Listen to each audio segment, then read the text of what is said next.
वीतराग बंदो सदा भाव सहित सिरनाए, कहूँ कांड निर्वाण की भाषा सुगम बनाए। जैन दर्शन 10 धर्म, 5 महाव्रत, 12 भावनाओं की वकालत करते हुए निर्वाण की परिभाषा गढ़ता है। आज 23वें तीर्थंकर भगवान पार्श्वनाथ का निर्वाण कल्याणक है, तो निर्वाण के मार्ग और उनकी गहनता को समझना बहुत जरूरी है। जैन धर्म के 24 तीर्थंकरों के कल्याणक की गाथाएं सुनाई जाती रही हैं और निर्वाण कांड की शब्दावली से हम निर्वाण के विचारों से भी अवगत होते रहें। सवाल ये है कि निर्वाण क्या है, निर्वाण क्यों लिया जाता है और सिद्ध शिला पर कौन विराजमान हो सकता है।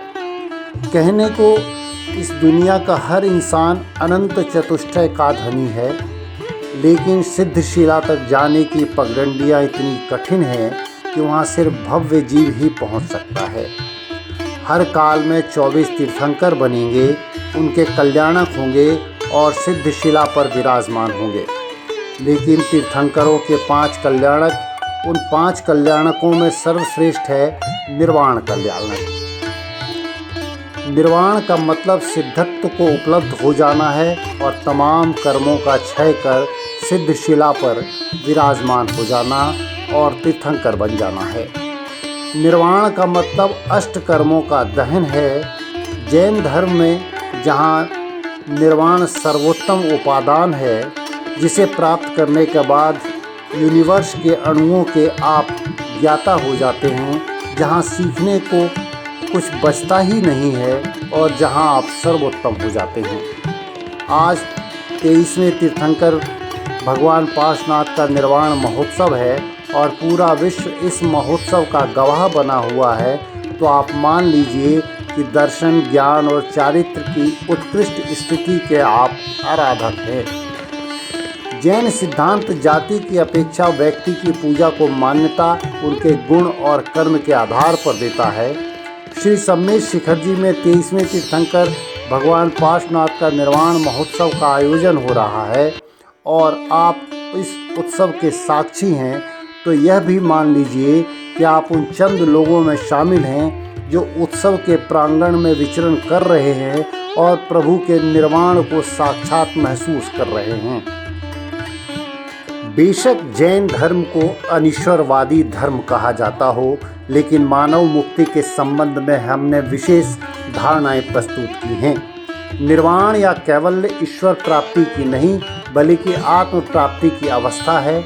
आत्म प्राप्ति की इस अवस्था में मैं और मेरा का भाव नष्ट हो जाता है और यही मानव जीवन का चरम लक्ष्य है। मोक्ष बंधन के प्रतिकूल है और इन दोनों का संबंध जीव से है। जैन धर्म की मान्यताओं के अनुसार बंधनों के दुख को भोगता जीव अपने वास्तविक स्वरूप के अंदर एक चैतन्य द्रव्य है जो पूर्ण और अनंत है और जो पुद्गल से निर्मित होता है। निर्वाण अस्तित्व की नाश की अवस्था भी नहीं है, बल्कि जीवन में प्राप्त हो सकने वाली परम और चरम स्थिति है। जैन दर्शन में निर्वाण को ईश्वरीय देन या कृपा नहीं माना गया है। जैन दर्शन में निर्वाण का अर्थ जीवन का अंत मात्र भी नहीं है। जैन सिद्धांत में निर्वाण प्राप्त करने वाले सिद्ध फिर अरिहंत कहलाते हैं और उनके सभी काम अनासक्त भाव से होते हैं, जो कर्म फल उत्पन्न नहीं करते हैं। इस तरह से पुनर्जन्म की संभावना समाप्त हो जाती है और व्यक्ति जन्म मरण के चक्र से मुक्त होकर परम गति को प्राप्त करता है। यहाँ यह समझना जरूरी है कि निर्वाण और कर्मण्यता की भी व्यवस्था नहीं है, बल्कि निर्वाण प्राप्त करने के बाद कर्मों में कर्म फल की उत्पत्ति नहीं होती है। मतलब जो व्यक्ति निर्वाण को प्राप्त करता है, उसके कर्म भुने हुए बीज के समान होते हैं, जो गीता के निष्काम कर्म के समान ही है। निर्वाण की इस अवस्था को ध्यान में रखते हुए जैन दर्शन में एक विशिष्ट मार्ग की व्यवस्था की गई है, जिसमें मन, विचार और क्रिया, इन तीनों पक्षों को समान रूप से स्थान दिया गया है।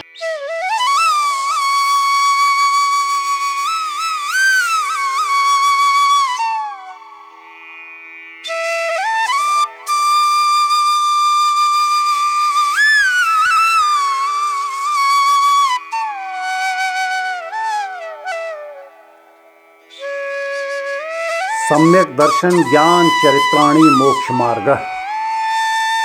जैन धर्म में सम्यक दर्शन, सम्यक ज्ञान और चारित्र में अंधश्रद्धा नहीं है, बल्कि इसका आधार बौद्धिकता से है।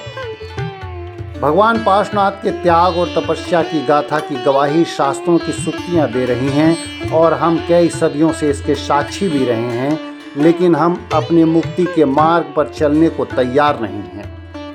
ये माना कि माया के प्रति आसक्ति भाव के हम शिकार हैं, लेकिन जैन दर्शन कहता है कि वैराग्य जीवन के किसी भी एक पल में उपज सकता है और हमें कैवल्य की ओर ले जा सकता है। याद कीजिए, भगवान पार्श्वनाथ का जन्म इक्ष्वाकु वंश के राजकुमार के रूप में हुआ था, जहाँ वैभव था, भौतिक सुविधाएं थी, सब कुछ तो था उनके पास, किसी भी चीज़ की कमी नहीं थी। लेकिन उन्होंने आत्मकल्याण का रास्ता चुना, क्योंकि उन्हें इस बात का भान हो चुका था कि क्षणिक आनंद में असली सुख की प्राप्ति नहीं है, बल्कि जन्म जन्मांतर के बंधनों से मुक्त होने के मार्ग पर चलना ही होगा।